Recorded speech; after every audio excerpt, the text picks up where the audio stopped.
So hi everyone, let us try to understand about whether house number 6 is auspicious or inauspicious. But before I tell you that, let me first tell you the attributes that are associated with the number or house number 6. So firstly, what I would say is number 6 is associated with the planet Venus. And when you understand Venus in detail, Venus is the governing planet for luxury, for all these expensive things, for money. It is really the epicenter of where you know how to generate all of this or receive all of this in abundance. It is also something where you can associate with beauty, wealth, all of this. But one thing that you have to know, number 6 in a house is actually considered very, very good. The reason being that when a number 6 comes into place, people who are either influenced by that number or who are living in that number house, you can see that one, they're extremely sacrificing people. They can go to any extent to make sure that their loved ones are absolutely safe and fine.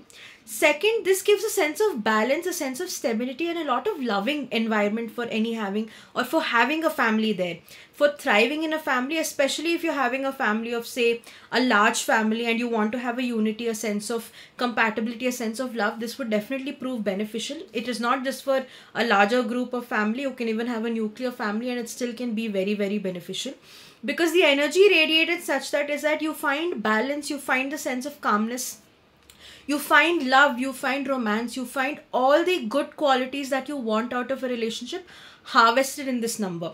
So by staying in this particular house, which either has a house number 6 or equates, the summation of the numbers of the house equates to 6, or anybody in the house has a lucky number 6 and have the influence of it, will definitely be benefited by the same.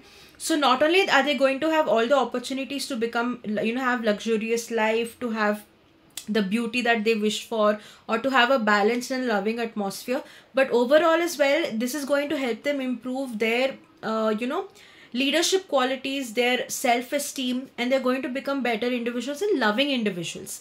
But again, this can be considered, for me at least, a very good placement. If you want to have a house number 6, it's definitely something that you can consider, especially if you want to have a very monotonous, loving, intertwined family with values. This is something you can definitely choose from.